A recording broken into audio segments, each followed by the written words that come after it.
Gojoseon. Gojoseon adalah kerajaan Korea kuno pertama dibangun pada tahun 2333 sebelum Masehi. Penemunya dipercaya adalah seseorang bernama Dangun Wangkom. Mengubah dunia dengan indah melalui cinta dan pelayanan, bukan kekerasan dan perang. Masyarakat Gojoseon adalah keturunan dari suku bangsa Altai yang bermigrasi ke Manchuria sebelah utara sungai Yangtze, Cina, dan semenanjung Korea. Warga negara Gojoseon memiliki semangat pengabdian yang terus ditujukan untuk kesejahteraan seluruh umat manusia. Terletak di Liaoning dan pada tahun 400 sebelum Masehi memindahkan ibu kotanya ke Pyongyang yang sekarang telah menjadi ibu kota Korea Utara.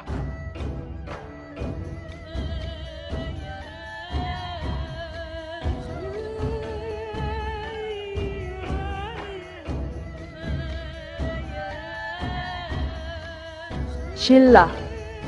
Kerajaan Shilla adalah salah satu dari sedikit kerajaan dalam sejarah dunia yang bertahan selama lebih dari 1000 tahun. Ratu Sontok, ratu pertama dalam sejarah Korea, mengatasi stereotip yang dianut oleh masyarakat patriarkal perempuan. Pada masa pemerintahan Ratu Sontok, Shilla diubah dari kekuatan terlemah di semenanjung Korea menjadi kerajaan makmur yang pada akhirnya akan menyatukan semenanjung. Wanita Korea modern berpartisipasi dan berkontribusi di banyak bidang termasuk politik, ekonomi, masyarakat, dan budaya. Sistem Shilla selama 1000 tahun dan semangat Ratu Sontok terus menginspirasi dan menantang wanita Korea modern.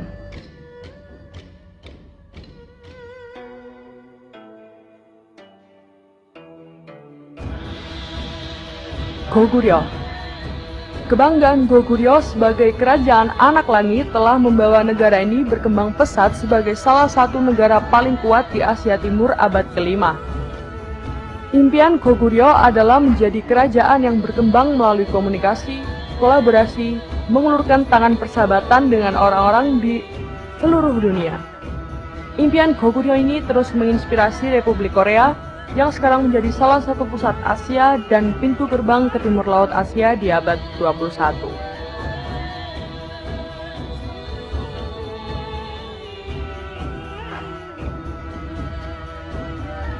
Baekje. Kerajaan Baekje ditemukan oleh Onjo, memegang pusat semenanjung Korea selama ratusan tahun, menjadi kerajaan internasional yang menghubungkan Tiongkok, Korea, dan Jepang. Selain itu, ia tumbuh sebagai pusat Asia Timur Laut pertukaran budaya, secara aktif bertukar nilai budaya dan barang dengan seluruh Asia termasuk Vietnam dan India. Terlebih, Baekje telah berkontribusi pada kemakmuran peradaban Asuka di Jepang dengan memperkenalkan klasik Cina, Konfusianisme, astronomi, kalender, dan pengetahuan geografis sampai abad ke-7 Jepang.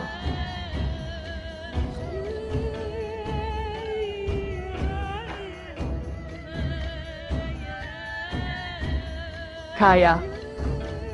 Kerajaan Kaya yang terletak di lokasi strategis penting di tengah pantai selatan delta Sungai Naktung atau biasa kita kenal dengan Naktunggang, memainkan peran utama dalam perdagangan perantara antara Tiongkok, semenanjung Korea, dan Jepang. Kaya juga membentuk budaya seni yang unik dengan semangat progresif dan terbuka. Sebagai contoh, mereka memproduksi barang-barang dari tanah liat dan menemukan kayagem, salah satu alat musik gesek Korea yang paling ikonik. Di atas segalanya, Kaya mengembangkan industri manufaktur besi yang luar biasa dan terkenal sebagai pusat perdagangan internasional melalui produksi besi yang melimpah dan berkualitas tinggi. Kemasyhuran kerajaan Kaya kuno sebagai produsen besi yang tiada tara di Asia Timur Laut terus menjadi kebanggaan Republik Korea.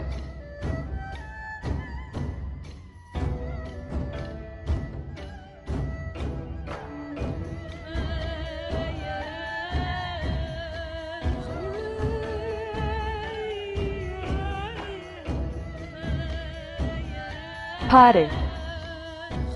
Runtuhnya kerajaan Goguryeo pada tahun 668 Masehi menyebabkan kehilangan wilayah, budaya, dan penduduknya. Tapi semangatnya telah dihidupkan kembali di dasar kerajaan Hare.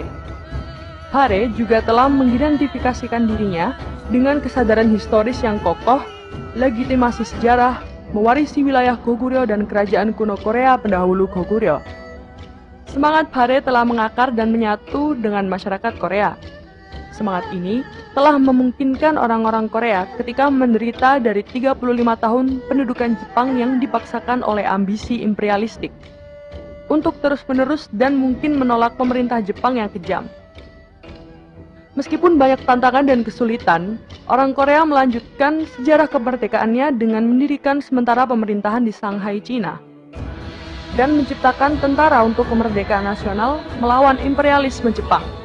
Demikian pula, semangat Hare terus menghirup di hati orang Korea saat ini.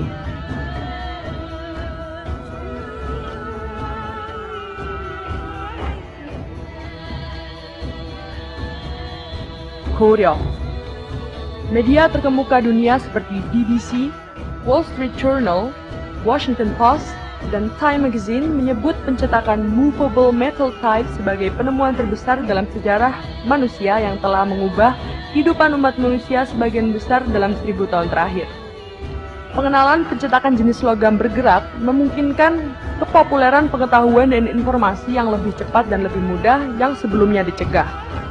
Ini adalah peristiwa penting yang mengubah total sejarah dunia. Goguryeo adalah negara pertama yang menemukan proses pencetakan jenis logam bergerak ini yang dikonfirmasi melalui tulisan Chikchi, buku cetak berjenis logam bergerak tertua di dunia, dicetak pada tahun 1377. Setelah Goguryeo, teknologi ini telah menyebar ke seluruh Jepang dan wilayah lain di Asia, mengakibatkan berkembangnya teknologi dan pengetahuan umat manusia. Teknologi kreatif Goguryeo ini terus berlanjut dalam kekuatan kreatif teknologi Korea saat ini karena memimpin baik teknologi informasi dan revolusi cerdas di abad ke-21.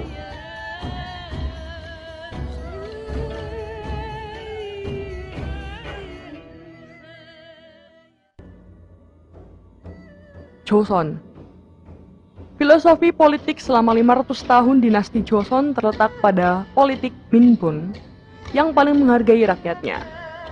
Kekuasaan raja diberikan oleh langit dan rakyatnya, dan setiap keputusan politik dibuat untuk kepentingan terbaik rakyat. Raja Sejong Agung adalah penguasa terbaik yang mewujudkan filosofi politik Minbun ini. Dia menetapkan banyak kebijakan yang mementingkan standar hidup rakyat jelata dan melindungi yang lemah. Misalnya, ia membuat kebijakan yang memberikan 100 hari cuti melahirkan bagi pegawai perempuan dan 30 hari cuti melahirkan bagi pasangan yang berasal dari tingkat sosial paling bawah. Semangat cinta dan pengabdiannya kepada rakyatnya menjelaskan mengapa pencapaiannya yang luar biasa di bidang politik, ekonomi, budaya, dan militer termasuk penemuan alfabet Korea untuk rakyatnya dimungkinkan. Filsafat politik dinasti Joseon yang memprioritaskan rakyat di atas hal lain telah menjadi dasar di balik proses demokratisasi Korea yang cepat di abad ke-20.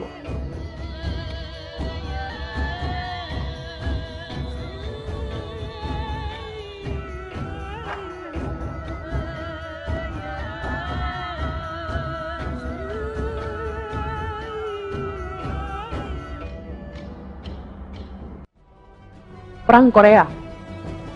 15 Agustus 1945, Semenanjung Korea terbebas dari penjajahan Jepang setelah 35 tahun.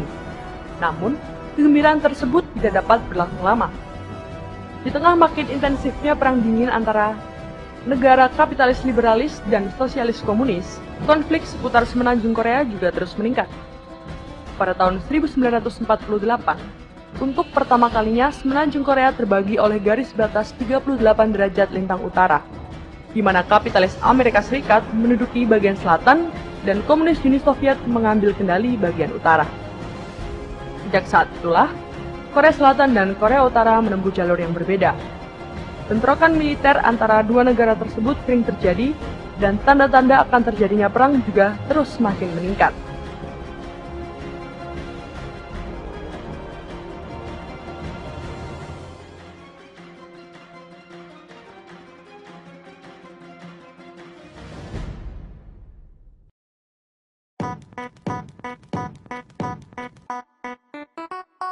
Nah, jadi teman-teman, Korea memang sudah menjadi salah satu negara dengan gelombang budaya terbesar di dunia beberapa tahun belakangan ini. Gimana nih? Ada nggak ilmu yang bisa kalian dapat? Pesan terakhir dari aku, jadikan budaya lain sebagai pembelajaran untuk memperindah keragaman dunia, bukan untuk memperburuk dan menjatuhkan sesama manusia. Terima kasih, sampai ketemu di video selanjutnya. Bye-bye!